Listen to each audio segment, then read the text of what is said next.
Hi, I'm Nathan Camarillo, Executive Producer on Crysis 2. It's a great pleasure for me to welcome you today to the first episode of Crysis 2 TV. Over the next couple of months, we'll provide you with lots of great updates to get you excited about Crysis 2.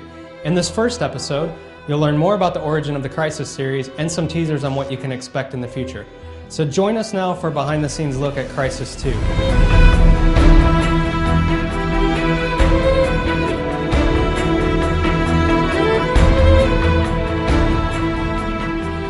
What is Crysis basically is a little bit the question. For once it's the nanosuit, which gives you all those abilities, and it's kind of this tool that makes an ordinary man a super soldier.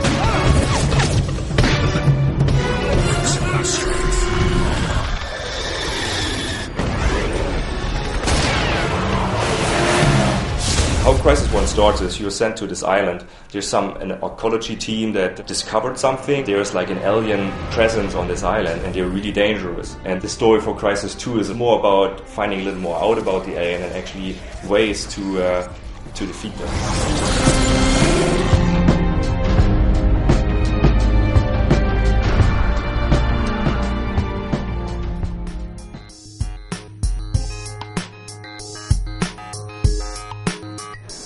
Hi, I'm Eric Staub, I'm producer on Crysis 2, and now I'm going to show you the team that creates Crysis 2.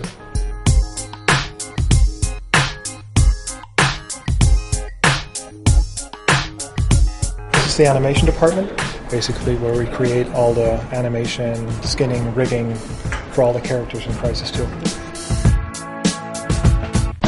This is the code department. This is where all the brilliant, intelligent programmers sit. This is the most important room of the building, the kitchen.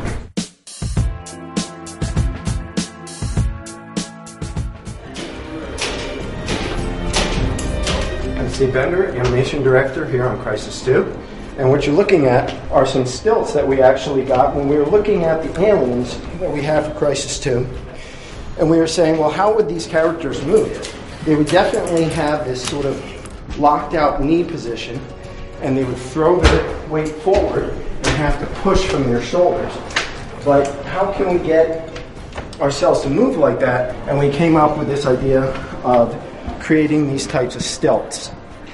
And that allowed us to be able to walk around very much like our grunt switch.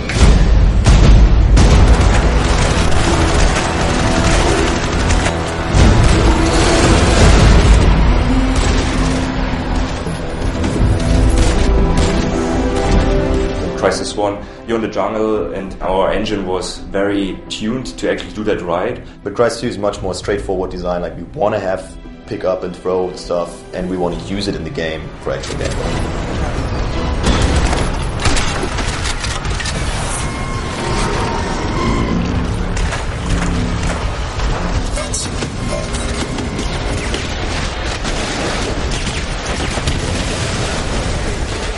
You know, what is the thing the company really excels at when you compare it to any other game studio? It's like sandbox gameplay, open environment, forests, awesome. We're like, okay, we're going to New York. And it's like, wait, what?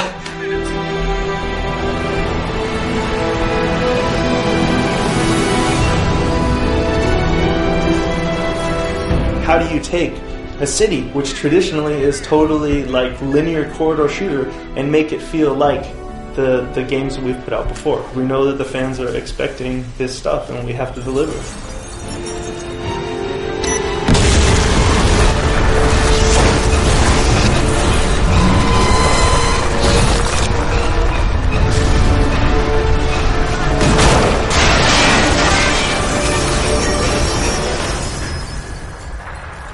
We introduced things like color grading.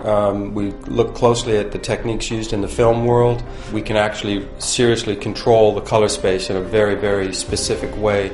Pin certain parts of the color space down and shift other ones around. We can have triggers that have indoor lighting, then go outside, and we can change the backlighting in a much, much more controlled way. All the new cool features that we showed at GDC and stuff, I mean, to see the features running on PC, PS3 and 360 all at the same time, all being run by a designer who's on a PC designing it and can pick up a controller and play either one at any time. It's really our first time as a company to reach all of these people who maybe only saw a video or saw something on YouTube showing the old game. It's kind of our introduction to them. Trevor always said the base thing that we will go for is to look better than Crysis did. That's hard. That's hard enough to do on consoles, right? But then from there, we want the PC to look even better. Go, man, go! For Christ's sake, move! Hey, wait! Hold on! The ceiling is here, and we are constantly nailing the ceiling of what we can hold. We're squeezing in as much as we possibly can. And on PC, you just have a higher ceiling, so you can squeeze in more stuff. The experience, I think, will basically be the same on every platform. That's what we're shooting for.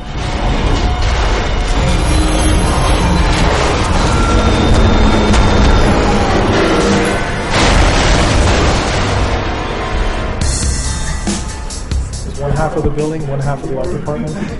We kind of put level art, level beautification, character art, and level design together in this part of the building.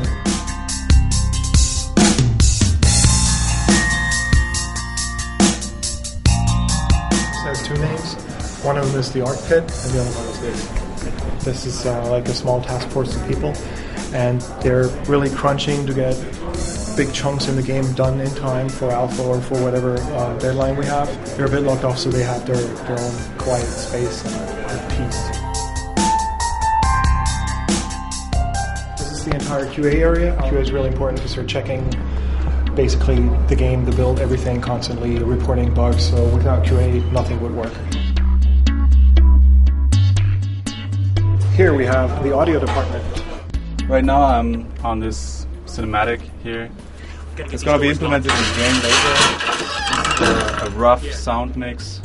Right now it's not in the game. It's playing from this editing software here. Right, gotta get these doors locked. Yeah. So yeah, this is our audio department.